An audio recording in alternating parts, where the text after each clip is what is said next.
I work at NASA. We made alien contact yesterday. I can't tell you who I am, and I can't tell you the name of the program, but what I can tell you is that if what they say is true, we're in trouble. Now, we didn't make contact in the way you would think we would. We didn't beam out an episode of The Office towards Andromeda and hear back from alien critics. And we definitely didn't meet them face to face. We found another way to communicate. Something, apparently ancient humans had figured out as well. There are countless dilapidated ancient structures around the world, and some of them, not all, but some, were communication arrays. At least a handful on each continent. I'm sure you'll be able to think of a few after I describe what we did. We've been working on this technology for a while. There has been a long-standing theory that sound has a much larger part in the universe than just being random vibrations. That the universe is simply a bunch of vibrations and sound, and if you find a way to manipulate those vibrations properly, you could do things that seem impossible. We proved that yesterday, by creating an extremely precise echo chamber and playing certain frequencies into it at precisely the right volumes and the exact right timings, we broke some sort of barrier. Nothing really happened, visually at least. We had run countless tests like these with tiny, minute differences, and this one seemed pretty mundane. There was a slight unnatural thrumming. The glass between us and the echo chamber shook in regular intervals as if we were playing a bass-heavy song too loudly.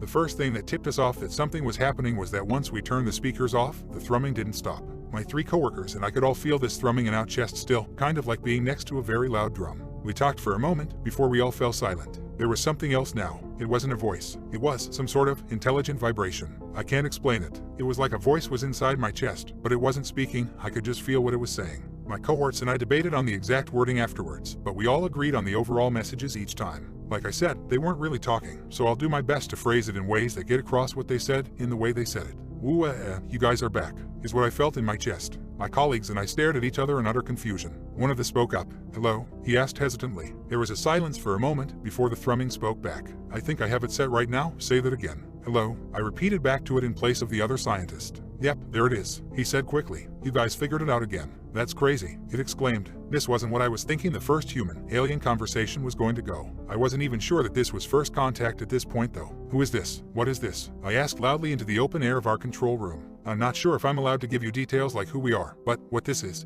the ultimate form of communication in our universe. Your ancestors figured it out briefly too. With some quick deduction on how it was wording things, I think each of us figured out what we were talking to was alien in origin around the same time. Where are you from? I asked. You have to be close. Hell, with the way we were talking back and forth, they had to be really close. It takes communications to Mars a few minutes to get there, just because that's as fast as light is. If we were talking this quickly back and forth, they basically had to be on Earth. I guess you wouldn't know. We didn't tell your ancestors. We didn't think they'd get it. Let me do some math real quick. It was about a minute before it spoke again. What you see is your observable universe. That's not the whole universe. Not even close. Multiply that by about 15, and that's about how far we are away. And there's a lot past that. We all looked at each other. It was speaking utter bullshit to us now. That was impossible. We'd never be able to communicate, ever. Physically impossible. We explained that to the chest voice, and we were met by an equal level of confusion. Why are you still using light as a yardstick? It asked incredulously. Suddenly, its voice grew slightly dire. You're still not advanced enough. You don't even know. Know what? One of my friends asked. You are dead center in the life abyss. There is no life on any planet around you, for more than 10 of your observable universes around you in any direction. It's a universal mystery how you're even alive. It spoke grimly. Never in my life had I felt smaller, more insignificant, and more alone. It continued, and there is a reason for that.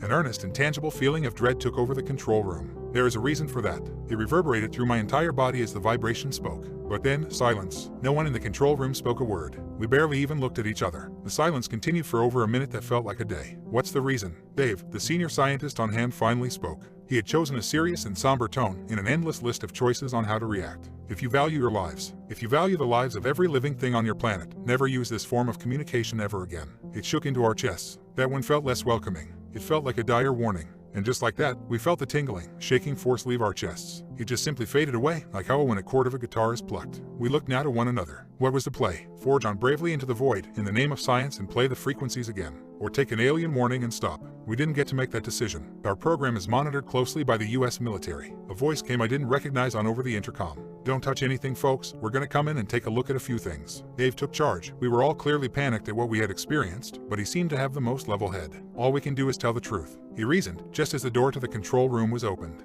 The next hour or so was a blur. I was first questioned by my boss as to what he just watched over his monitor. What he saw was a handful of his employees standing in a circle and periodically yelling nonsense at no one in particular. I took Dave's advice to heart and told him as clearly as I could what happened. I think I was the first he talked to. He wasn't buying anything I said. Slowly I was joined by the rest of the team, one by one, and they recounted pretty much exactly what I had said. So now what they knew was that we had all started a test, then stood around in a circle, and then all came up with the same story. It started to get more believable. We were each rushed to individual physical exams, and then into a more in-depth interview with someone from the military. The exams seemed to go well. I never heard back from them. The interview seemed to be going good as well. I had basically recounted what I said to my boss word for word, just this time on tape and in front of some guy in an army uniform. Just when things seemed to be wrapping up, the door to our small interviewing office opened behind me. "Sir, we need you down the hall immediately." A woman in army fatigue spoke quickly before rushing back down the hallway. I looked back to the man interviewing me, but he was already halfway out the door before I could say anything. I was sitting there for a few minutes. I had time to think. Was I crazy if I believed whatever the thing in my chest was telling me? Everything it said sounded impossible,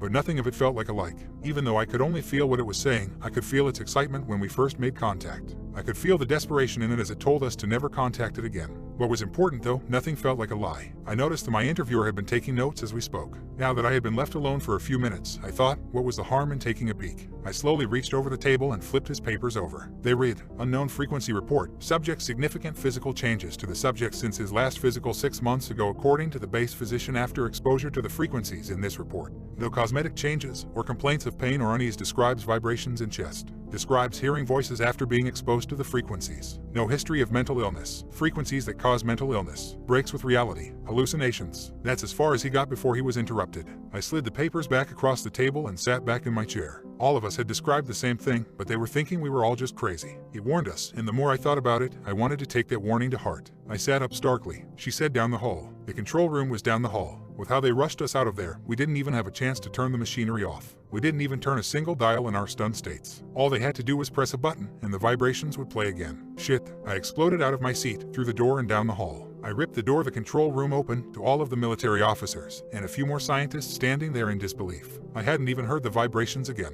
but I could hear the voice on the other side, and now, so could they. "I just told you to never use this again." It thundered in my chest. A few of the older men in the room grabbed at their chests in pain. "1 second, I need to check something." It spoke again angrily. "You could have gotten away with just using it the once. Twice was too much." His sentence ended in a twinge of fear. "He heard you. He's listening right now. And he's coming."